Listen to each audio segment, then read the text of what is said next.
तो गुरु जब थिएटर में welcome to the jungle Akshay Kumar वाली आई और वहाँ पे देखने के बाद दिमाग की दही हो गई, क्योंकि उसमें जो कॉमेडी थी रिपीटेड कॉमेडी के साथ साथ जितने कैरेक्टर थे सब के सब भाई वहाँ पे ओवर एक्टिंग कर रहे थे और उनकी जो स्टोरी भी दिखी थी वो काफ़ी ज़्यादा यार दिमाग ख़राब करने वाली थी। इसलिए मैंने रिकमेंड किया था कि भाई आपको इसको थिएटर में नहीं, जब OTT पे आएगी तब वहाँ पर देखना है। फिर इसी फ्राइडे को रिलीज़ हुई धमाल 4। इस चीज़ की ना कोई हाइप ना कुछ भाई, उसके बाद इसमें जो चीज़ दिखी है दिमाग की ऐसी दही हुई है कि भाई मैंने इस मूवी का रिव्यू ही नहीं किया। एंड नेटफ्लिक्स के ऊपर रिलीज हुई अक्षय खन्ना और सन्नी पाजी की मूवी इक्का। तुम्हारे भाई ने इस चीज़ को देख के ख़त्म किया हुआ है। ऑलमोस्ट 29 साल के बाद भाई ये दोनों लोग स्क्रीन पे एक साथ देखे हुए हैं। मुझे ऐसा लगता है कि धुरंधर के मेकर्स और इक्का के मेकर्स के अंदर कोई ज़रूर डील हुई होगी यार, कि भाई धुरंधर इतनी ज़्यादा कमाई करके गई है और मुझे भी इस कैरेक्टर को दो, सेम कैरेक्टर के साथ मैं भी खेलूँगा और कुछ ना कुछ तो रुपया छापने का मौका तो मिल ही जाएगा। एंड जिस हिसाब से इसमें अक्षय खन्ना का रोल दिखा हुआ है सेम टू सेम भाई, ऐसा लगता है कि धुरंधर से शूटिंग करके हटे हैं और इक्का के बगल में शूटिंग हो रहे थे और वहाँ पे पहुँच गए हैं। A to Z उनकी हेयर स्टाइल, उनका चलने का तरीका, उनका सेविंग मोड, एवरीथिंग इज़ यार धुरंधर का कैरेक्टर।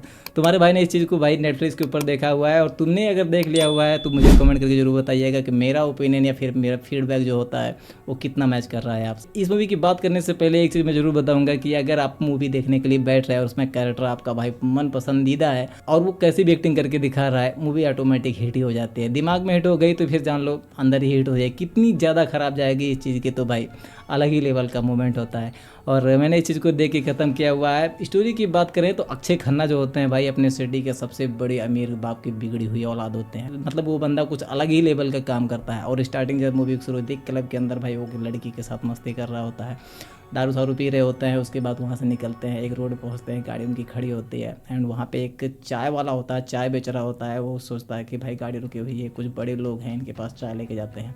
और वो जो बुज़ुर्ग होता है वो उनके पास जैसे चाय लेकर के जाता है भाई, वहाँ से वो लड़की गिरती है और उसके यहाँ पे खून या फिर ब्लड लगा होता है या फिर शूट किया होते हैं। वहाँ के जो अंदर गाड़ी के अंदर कौन बैठा है ये चीज़ वहाँ पे दिखाई नहीं देती है और वो बंदा वहाँ पे जैसे उसको निकाल के फेंकता है और वो गायब हो जाता है। वहाँ पे मेकर्स ने ये तो नहीं दिखाया हुआ है कि भाई वहाँ पे अक्षय खन्ना ही थे, लेकिन बुजुर्ग आदमी वहाँ पे भाई एकदम से अदंग जाता है देख करके।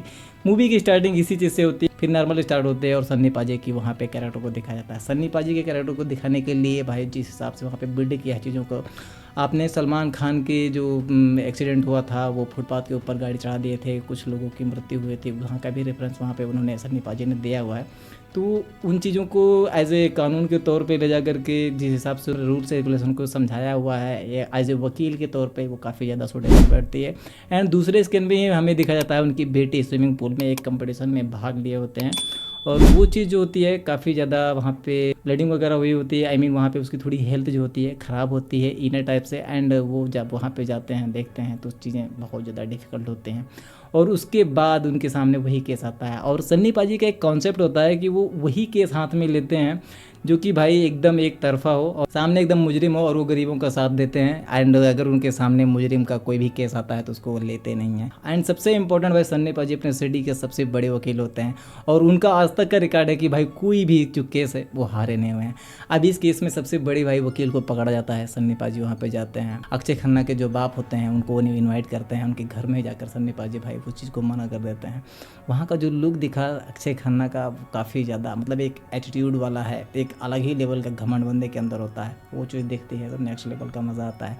और जब वहाँ पे थोड़ी सी बहस होती है, नोक-झोंक होती है और आगे जा कर के भाई सन्नी पाजी मजबूर होकर के कहते हैं कि हाँ ठीक है, हाँ मैं ये केस लड़ूंगा। अब आगे चल के क्या कुछ होगा, सन्नी पाजी इनके अगेंस्ट जाएंगे या फिर इनका साथ देंगे या फिर वो कौन सा पॉइंट है या किस वजह से या फिर किस कैसे मिरेकल हुआ भाई कि सन्नी पाजी अक्षय खन्ना के साथ इनके केस लड़ने के लिए तैयार हो गए। ये जो सारी चीज़ें देखने को मिलती है काफ़ी ज़्यादा इंटरेस्टिंग होते हैं।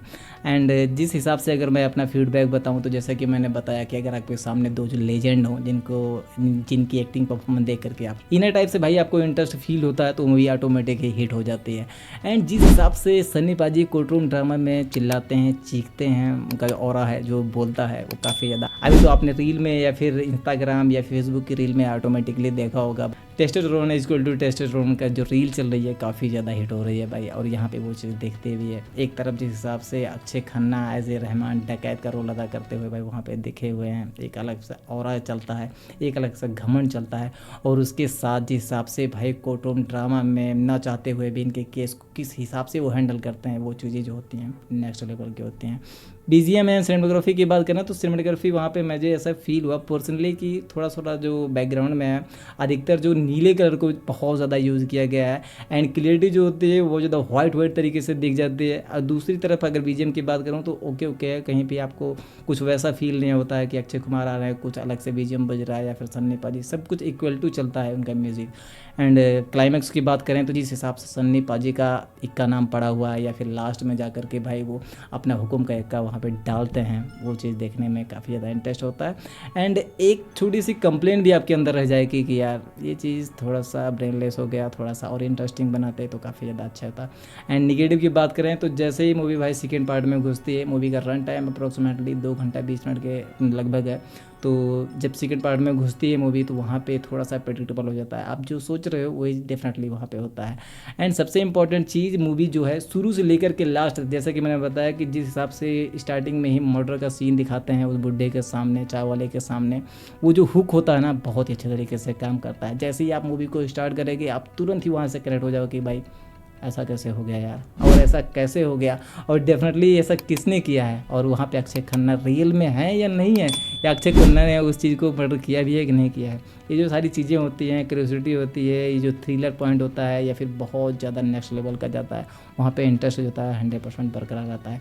ओवरऑल मूवी ऐसा कुछ नहीं है कि बहुत ज़्यादा वाइल्ड है, लेकिन हाँ डेफिनेटली आपको अक्षय खन्ना और सन्नी पाजी के लिए ये मूवी डेफिनेटली देखना चाहिए। थिएटर जाने की ज़रूरत नहीं है, आप नेटफ्लिक्स पर चिल कर सकते हैं घर के अंदर ही, और विद फैमिली के साथ भी देख सकते हैं। कोई वैसा सीन तो दिखा नहीं है, ना ही कुछ वैसी लैंग्वेज दिखी हुई है, गाली गलौज भी नहीं। मेरा ओपिनियन ये है कि आपको एक बार इस मूवी को ज़रूर देखना है, और एक बार अगर देखोगे तो फिर आई थिंक बहुत ही रेयर चांसेस होंगे जो आपको दूसरी बार देखने का इसको मौका मिले या फिर मन कहे।